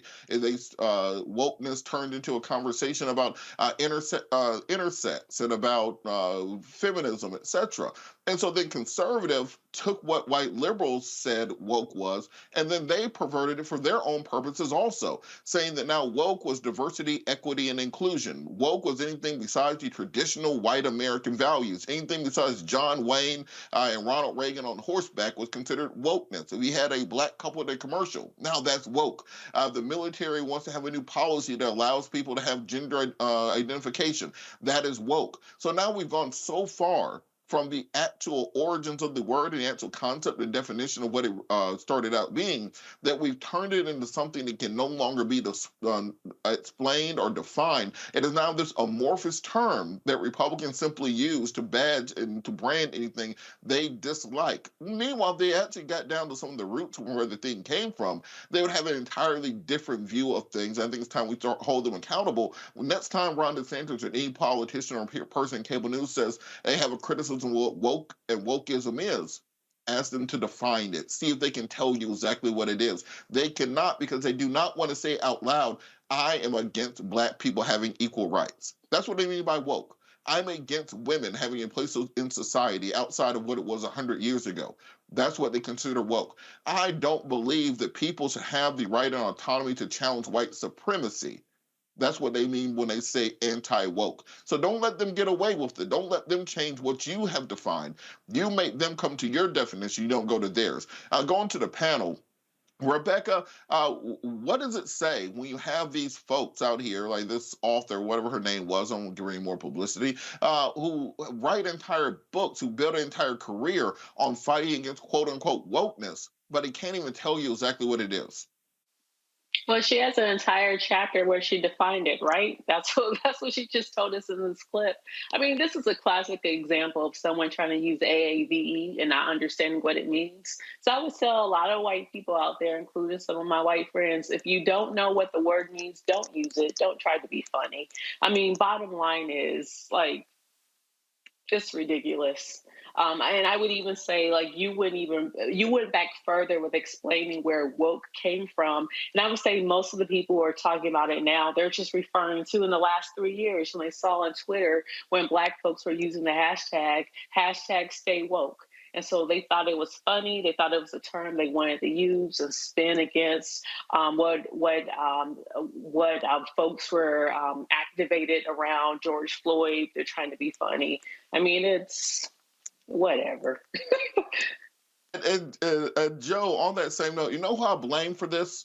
Childish Gambino. Donald Glover, ATL native, just as I am, and when he made that song for the Jordan Peele movie with Daniel Kaluuya, where he said "Stay woke," he made that song. That's when all of a sudden it entered the kind of national lexicon, and then that's when you started getting white liberals who took the word and kind of perverted for their own purposes. Then after that started to become associated with Black Lives Matter, the social justice movements after George Floyd. That's when Republicans just took the word just about the same time they took critical race theory and just discovered that and turned it into the new boogeyman. So how can we reclaim something that we created and have used for generations and now is being double perverted by these groups? There's so many things that are actually in this category, Robert.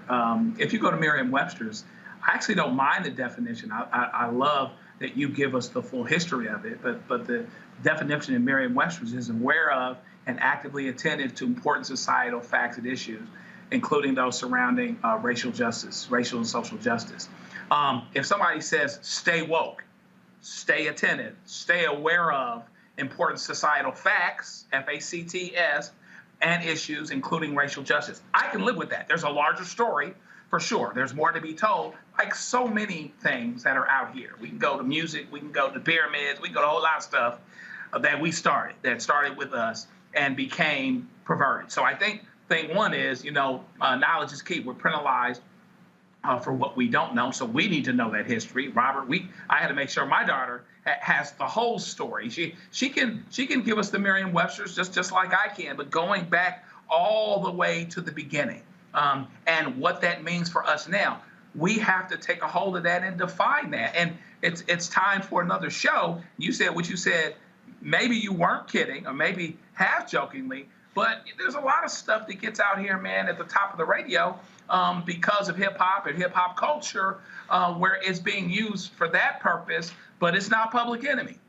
You know what I mean? And so therefore, we really have to do what we can to take this narrative back. And that starts off with even correcting ourselves and making sure that we talk about it the right way, and to trumpet the horn that being woke is not something for people to fear, unless, of course, you're fearing being outnumbered. I mean, we keep going back to that. There's so many things that have been corrupted, but we've got to be part of it.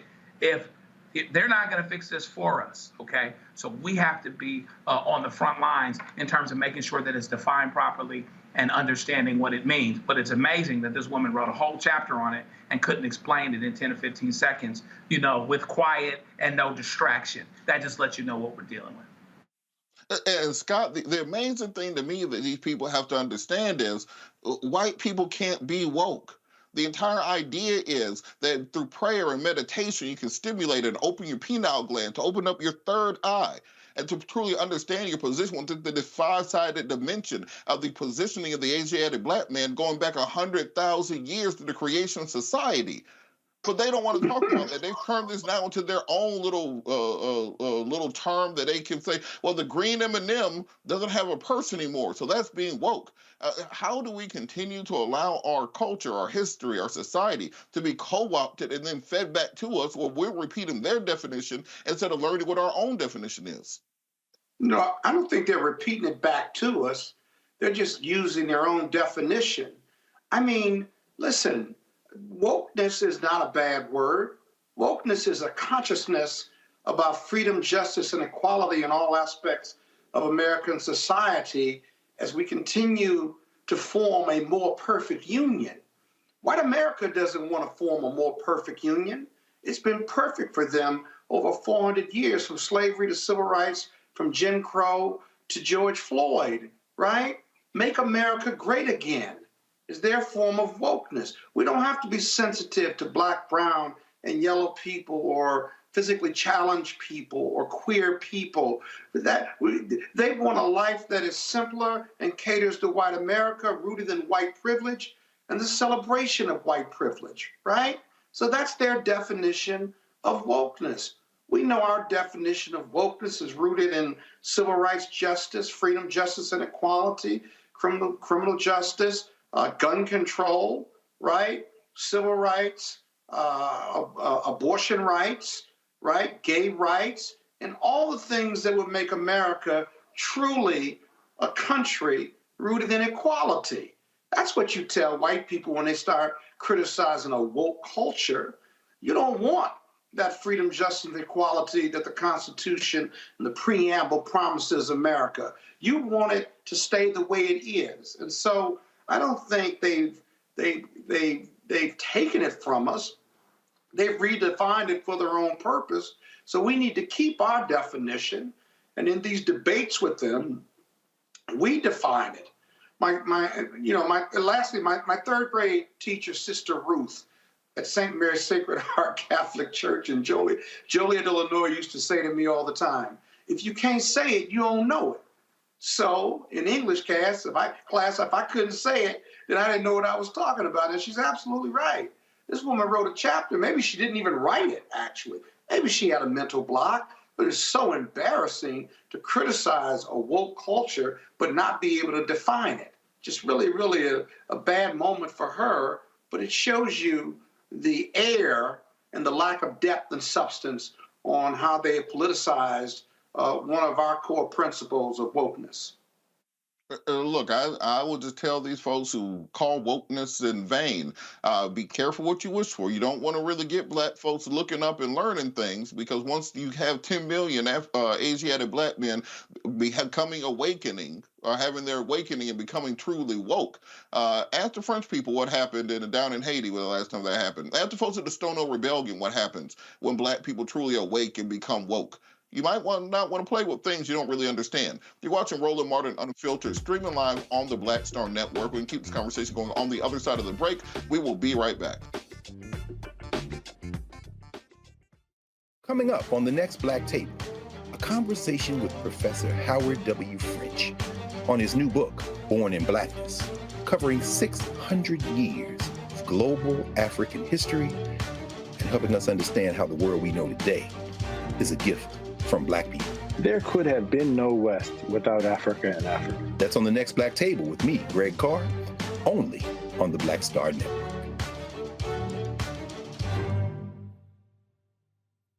Folks, Black Star Network is here. Hold no punches! I'm real revolutionary right now. Support this man, Black Media. He makes sure that our stories are told. Thank you for being the voice of Black America, Roland. Stay black. I love y'all. All momentum we have now, we have to keep this going. The video looks phenomenal. See, this difference between Black Star Network and Black-owned media and something like CNN. You can't be Black-owned media and be scared. It's time to be smart. Bring your eyeballs home. You dig?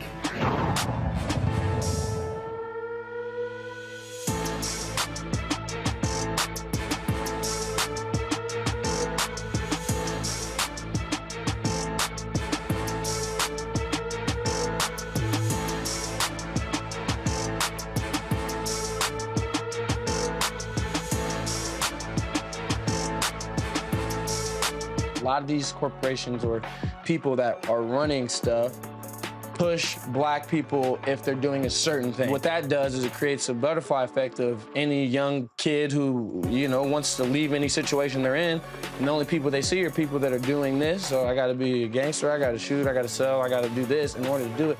And it just becomes a cycle. But when someone comes around and is making we don't, they don't want to push it or put money into it. So that's definitely something I'm trying to fix too, is just show there's other avenues. You don't gotta be a rapper, you don't gotta be a ball player, you can be a country singer, you can be an opera singer, you can be a damn whatever, showing the different avenues. And that is possible, and it's hard for people to realize it's possible until someone does it.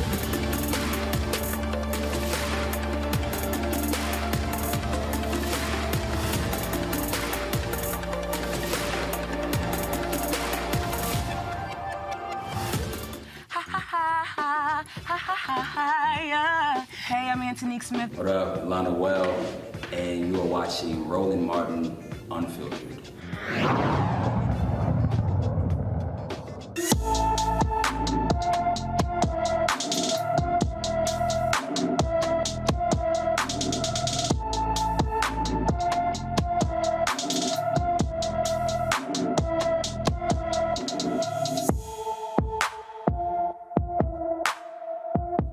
Today's Black and Missing, we have Tashonda Anderson. She has been missing from Fort Wayne, Indiana since New Year's Eve. The 17-year-old is 5 foot 10 inches tall, weighs about 160 pounds, with black hair and brown eyes. Tashonda may need medical attention. Anybody with information about Tashonda Anderson should call the Lake County, Indiana Sheriff's Department at 219-660-0001. Again, that's the Lake County, Indiana Sheriff's Department, 219-660-0001. Going to headlines, Chapin State University is not renewing the contract of head coach Juan Dixon. Now, Dixon has been under scrutiny as a former student filed a lawsuit accusing Dixon of not reporting an alleged sexual assault and blackmail by Lucian Brownlee. Brownlee allegedly harassed, tormented, and sexually assaulted the player before publishing confidential information he had obtained from the student. Brownlee was an assistant coach, the director of player development, and the director of basketball operations at Chapin State. Now, for those of you who don't know, Juan Dixon is a former NBA player and All-American player. He led the Chapin State Eagles program since the 2017-2018 season. Under his leadership, the program has had a mark of 51 and 139 in six seasons. Following the decision not to renew Dixon's contract, Chapin State Athletic Director Derek Carter made this statement: Coach Dixon has been a valuable member of our community, and we are grateful for his hard work and dedication to our student athletes. He has made significant contribution to the Chapin State men's basketball program. We wish him all the best in his future endeavors. I want to hop to our panel real quick on this. Joe, on this point, do you think that it was the issue with the failure to address the allegations by the student, or was it that 51 and 131 record that kind of cost Coach Dixon his job? Well, I guess the silver lining with Pat Ewing's situation is that it didn't seem to be a scandal other than him not doing a lot of winning. So it makes you wonder out loud, right? What's really going on? Because the fact of the matter is sometimes at some schools, everybody loves a winner. When your coach is winning, they find a way to get around this kind of thing. So it certainly didn't help his cause that they weren't winning games, right? But in any event, this is something you, of course, have to take seriously for sure, and to the extent that there's potential that your coach or that the leader of your program is complicit in all that. I mean, you hope that this type of thing, if it's truly about accountability, if it's truly about keeping a problem from happening, that's the other part too. It's not just that, okay, we're going to let this guy go because we got our hands caught in the cookie jar, so to speak. What you really want to do is have a culture of support where athletes aren't considered first-class citizens and people that might have complaints about them considered second-class citizens, right? Are they dealing with a larger issue? Because if they're not dealing with a larger issue, whether Dixon was part of this or not, then this is bound to happen again, because there's going to be more athletes, there's going to be more students, and there's going to be more situations where there's a power dynamic possibility. But in here, this situation, I don't think there's any question that the fact that he would seem to be a loser did not help him. That shouldn't be the final thing, but I'm hoping that they're dealing with a larger culture.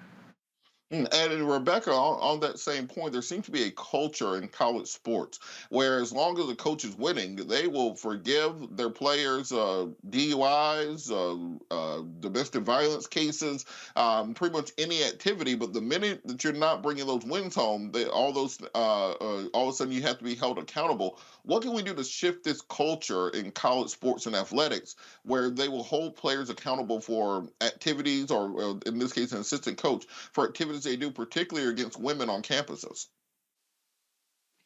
Well, in this particular situation, it wasn't against women on the campus, but Juan Dixon, as the head coach, was at Chatham State for about 6 years. I think 3 years ago, the basketball team was the conference champion. So you're right, they haven't been winning as much lately. But it was also very notable that Juan's wife, Robin Dixon, who comes on the Real Housewives of Potomac, which airs on Bravo, she mentioned publicly using that platform that Juan handled the situation well and with integrity, and handled it the exact same way she would wish a coach would handle it if her sons were in that type of situation. I would have to largely disagree, because it doesn't look like Juan handled that situation to the best of his ability.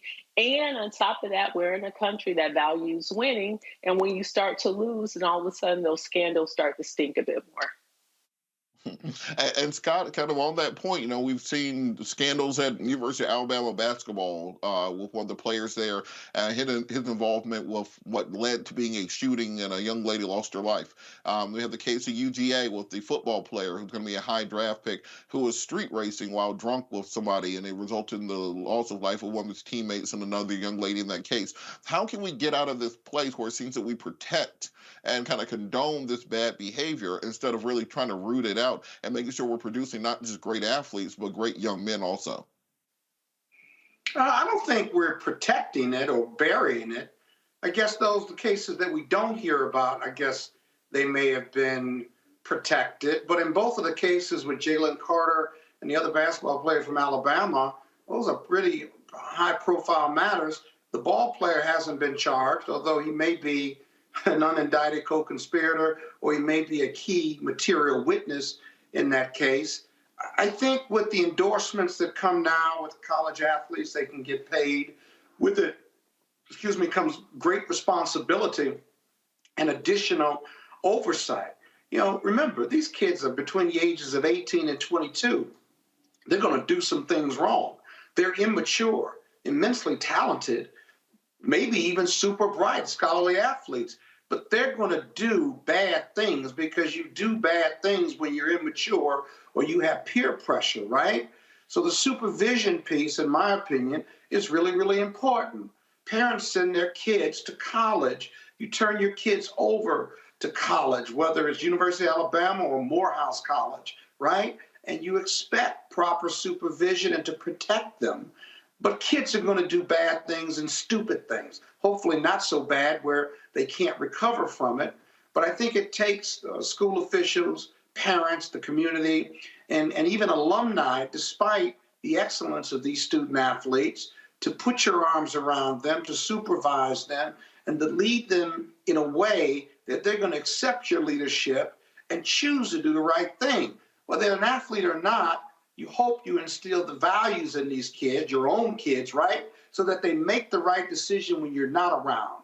Often they don't make that right decision, and so they've got a lot of growth to do as a result. Whether you're an athlete, college athlete, or whether you're anybody's child. But Scott, just on that point, you really don't think that these athletes get covered for in these situations? I mean, just look at the case of the Alabama basketball player. He's still playing in the tournament, despite perhaps being an unindicted co-conspirator in that case. If you look at back when Florida had Tim Tebow, pretty much the whole team were criminals that were often, you had Aaron Hernandez on that team who ended up going to prison for murdering people. You have a lot of these players that, because they can run fast, jump high, get wins for the school, make the coach $100 million, they have a culture where very much you are covering up and you're trying to sweep these things under the rug. And I think that as long as you maintain that, you're going to end up with situations like this where if Juan Dixon had won a championship this year, it's very unlikely he would have been terminated just for the actions of this coach against another individual. Well, Wait a minute. Let's unpack all of that commentary. Prosecutors decide who's a criminal or not. You and I don't. And the ball player from Alabama, he's not charged with anything. What are you going to suspend him for? Suspicious of being taken part in the murder of the young lady? You can't do that. What do you think? We're in a police state? So I'm not sure you're protecting or coddling these athletes. Come on, man. You're really showing your conservatism now. Stop, okay? These people, they've got rights like everybody else. What? They do. They have rights like everybody else. Look, if he was on a chess team and accused of being part of something that resulted in the death of a young woman, I think they would just say, well, you can't play chess until that's worked out. But because Alabama is the favorite team headed into the March Madness, well, then, yeah, we can kind of forget that. And so much so that even after he was accused of being part of this shooting, he was doing a pat-down celebration entering the court where one of his teammates would pat him down as if he was looking for a gun. These kids don't take this so seriously because they know the school and the coaches will cover for them. Then pass a rule that says they can't play. You can't make up the rules as they go along. That kid hadn't been indicted on anything. And with Juan Dixon, that's an administrative piece that he should have just turned over to the dean of that school and focused on basketball. He may have knowledge. He may even have failed in communicating or reporting, if you will, but that doesn't get you fired. That's a judgment call. What gets you fired is not winning games. And so the whole issue of cuddling or coddling these athletes who engage in bad behavior, I just don't buy it. I think the pressure to win is really important, which is what you're really getting at. And if you turn a blind eye to bad conduct or even illegal conduct, then you're absolutely right. But we never find out about the cover-up until later. These are very public cases you're talking about. And these kids have rights, just like you have a constitutional right to a lawyer and to be innocent until proven guilty. Let's not walk away from those principles because you want to put some performance standard on kids and that the NCAA just goes soft on them because they want to win games and generate revenue. Whether that's true or not, there's no empirical data to support that. And I think you ought to stop saying that. Well, look, let's just have an across-the-board rule that if you are perhaps indicated in a young woman's death for whatever reason, car racing, bringing... But he hadn't been implicated. Go shoot somebody, those sorts of things, then maybe you don't do sports for a semester or you don't do extracurricular activities for a semester so you can clear those things up and perhaps help to based on what rule? Other people who have died because someone based died. On That's what why. rule? Just give me the rule. Respect the person who died. Let's not have the person who died, and you're still out here. Give me the rule. Celebrations at the game. Maybe the rule. Give me the rule. Maybe it should. Give me the rule. Because we just assume that people have the type of moral and values that will result in you not having to pass a rule to say that. Because I bet if it was a cheerleader, they probably already have a rule about that. Give me the rule. Didn't the Alabama? Give me the rule. But Robert. The tie-breaking. Give me the rule. Didn't the Alabama student get suspended at first and then kicked off the team? I thought when this happened in late December that the student was dismissed from the team at first. So wasn't there something that happened? But also, I just want to point out what happened at Chapin State is completely different. Here you had two coaches. And you had a coach who specifically is accused of sexual harassment, sexual assault, and blackmailing a student into doing more exploitive of sexual acts. Once that student had pictures taken of him that was then sent to other team members. That's what the assistant was accused of doing. And so, Scott, do you think in that situation maybe you should have a rule that you get rid of the coach and maybe the head coach, doesn't do that for a while? I just feel like we're putting in place a system where as long as you win, you get excused from whatever else it is that you do societally. Well, with Coppin State, they weren't winning. And from an HR standpoint, you don't need a new rule. That violates the handbook, if you will. No one should be shaking down and taking pictures and exploiting young people like that. He should have been fired, without a doubt. And if Juan Dixon knew about it and did nothing about it, then Juan Dixon ought to be fired too. You don't need a new rule for that. That's just good HR, employment law, and it's NCAA rules, if you will. You can't exploit anybody as a college student. So I'm trying to understand your complaint, because it seems like a lot of conjecture, not based on facts or based on reality. My point is that we should start injecting into our public discourse just common decency and common understanding. And then maybe it's not a good look for the university, it's not a good look for the NCAA to have somebody who's accused of being part of the death of a young woman as one of the faces of college basketball and one of the faces of the tournament going forward, particularly when their parents and her family have to see this on a daily basis, knowing that there was some involvement. Just common decency. Well, if there was a rule that said he couldn't play. We're out of time. We're way over. We'll be back after the break. You're watching Roland Martin Unfiltered, streaming live on the Black Star Network. Hatred on the streets, a horrific scene, a white nationalist rally that descended into deadly violence. White people are losing their damn minds. As an angry pro-Trump mob storms the U.S. Capitol, we've seen shootings. We're about to see the rise of what I call white minority resistance.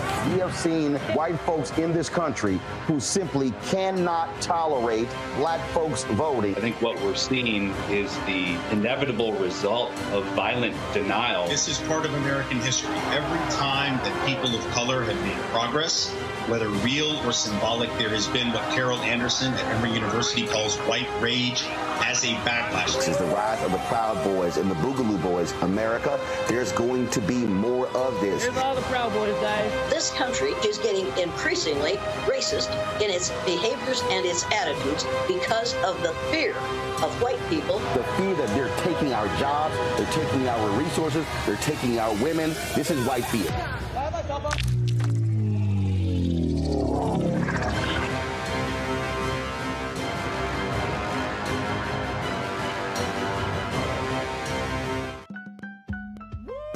We're all impacted by the culture, whether we know it or not. From politics to music and entertainment, it's a huge part of our lives, and we're going to talk about it every day right here on The Culture with me, Faraji Muhammad, only on the Black Star Network.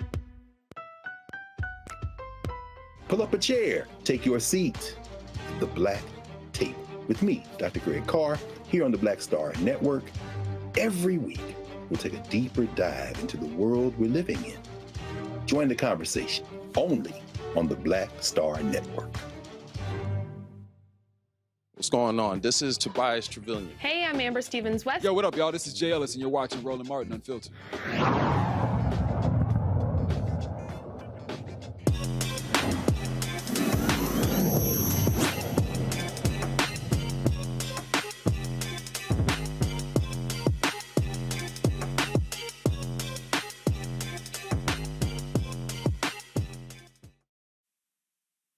And tonight's Tech Talk segment, we're talking about the reading revolution. And 2019 National Assessment of Educational Progress found that only about 18% of Black fourth graders could read at grade level.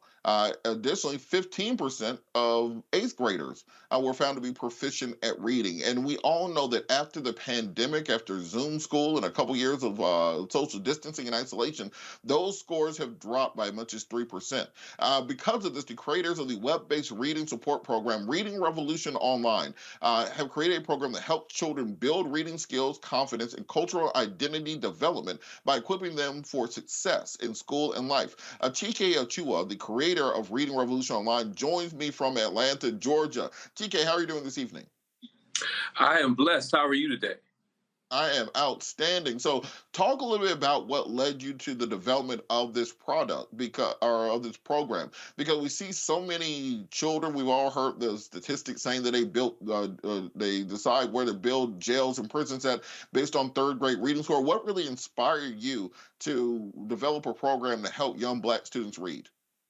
Well, it started when I was a language arts teacher and a reading specialist, when I noticed that, many of our students were not doing well. And in my area as a reading specialist, they sent all the students to me who had not passed the state test in reading. So every day I would write up a brief reading selection about a Black hero or shero, ancient or modern. And then I would add 10 multiple choice questions that would simulate how they would experience this content on the state reading test, because it was supposed to be similar to the structure. The difference is the content was about our history and about our culture that I knew that they were not getting in their other classes. And so in the process of doing that over time, we began to take that information and then put it into a book called Reading Revolution. That book did very, very well nationally and internationally. But in 2018, we began digitizing the content, and then we recently released Reading Revolution Online. It's an interactive multimodal platform. So for each of the reading selections about a Black hero or shero, ancient or modern, there's also a captioned video. There is a vocabulary activity. There's a grammar and writing activity, because we want to make sure that our children are proficient in all of those different areas. Listen, we know that our children are brilliant beyond measure, and that those low scores that you cited a little bit earlier are not an indication of their intelligence or their capability. What it is it's an indication of the access and opportunity gaps that our children don't have access to quality teachers and to quality programs like this. You know, throughout the show, kind of the theme has been this attack on diversity, equity, inclusion in education, particularly in Florida, which has been kind of the casus belli of the show today. Can you explain why it's so important to present education in a form that is culturally and ethnically and language-wise amenable and digestible by students, and why it's important to actually have books and programs with topics and with figures that reflect them and they can see themselves in? So important to have culturally relevant material, because when information is irrelevant, then students begin to check out. We know almost 100 years ago, Carter G. Woodson told us about the damages that miseducation causes when children are given an education or a type of schooling that doesn't speak to their reality or life as they will face it. But then Mwalimu Mubarudi says miseducation leads to diseducation. And diseducation is an anti-learning psychology. What does that mean? It means you've lied to me so much, now I don't want to learn anything. So I have just mentally checked out. Even though I haven't dropped out of college or out of school, I have opted out. So many of our children are mentally checking out, but Reading Revolution is changing that for our children. Our children are more engaged. They're learning the truth about their history and their culture, and they're loving engaging in these activities, and it's done in a manner that stimulates their intellectual and academic and cultural growth. All right, I want to bring the panel in. There's maybe we lost Scott, but Rebecca, did you have questions about the Reading Revolution Online? Yes, Dr. Akua, even before kids get to school, what are tips that parents could do to engage their children and help them develop a love of reading? One of the best things that parents can do with their children is to read with their children every single day. And that can start from a very, very early age. One of the things that does is it increases reading fluency, it increases reading comprehension, it increases vocabulary development. So simply by choosing books that are reflective of the culture and the values that we want our children to have, and reading those books to our children every day can dramatically increase reading and literacy scores. And before I go to Joe, I actually had a follow-up on Rebecca's question, because I wanted you to talk a little bit why it's important to make sure that the curriculum is something that the children can know, understand, and digest, and be able to remember. Because the way, as you said, the way my parents taught me to read was we read the Bible every night. So I read the King James Version of the Bible all the way through before kindergarten. So when I get to kindergarten, talking about ye, therefore, thou art, and stuff, they looked at me a little bit crazy. So can you talk a little bit about how having relative subject matter is important? Yeah, the relevant subject matter is so important. And hey, shout out to your parents, because they did expose you to that. And that's great. And I'm sure it improved your comprehension and reading fluency skills. But we want to make sure we know that our children are, again, brilliant. For making friends. Yes, I'm sure. But we know that our children are brilliant beyond measure. But one of the things that we have to do is we have to take responsibility and bring them up to speed. Reading Revolution Online is being used in a number of schools and school districts around the country and even internationally. However, we cannot wait for the public schools to get a clue. And this is why it's so important that we have this movement where we're going directly to parents and making it available to them so that they can utilize this with their children at home. You can use it at home. You can use it on your smartphone, your tablet, your laptop. You can use it while you're driving around running errands and your child is in the seat next to you. They can be doing the Reading Revolution activities and gaining tremendously by engaging in these different activities. All right, Joe, did you have a question about the Reading Revolution online? Yeah, sure, Dr. Akua. I remember when I was little, for those of us in the old school, we had that physical library. We had a library on Crenshaw in South Central. And Miss Cohen, I specifically remember because when I brought books late, she would take the card out so that I didn't have to pay my 10 cents a day for the book being late, being brought back. Tell us about the connection with the physical library. Okay, that's still, perhaps in some worlds, the cheapest resource or the cheapest way to connect, particularly at some places, some communities where internet is not as good or as prevalent. Sometimes people use the library for internet, et cetera. Is there an encouragement or connection to the library now? Is it more difficult because of you're trying to make sure that culturally sensitive materials and things that they're going to embrace proliferate there, and maybe that's a little bit harder to find? And are there other connections related to other online or low-cost resources that will allow families to build on what it is that you're doing with this program? Yeah, so let me say, first of all, that having physical books at home, I believe every Black family should have a library in their home. Every Black family should have a library in their home of physical books. But we wanted to make this accessible in a multimodal platform, also in a way that children could receive it. And what we found is that because it's visual, there's a caption video for each reading selection. They're also hearing it. They're watching the words go across the screen. And so they're being impacted on several different levels that allows them to digest the material even better. So I'm not saying don't have the physical books, please do. But with this, you can have it wherever you go.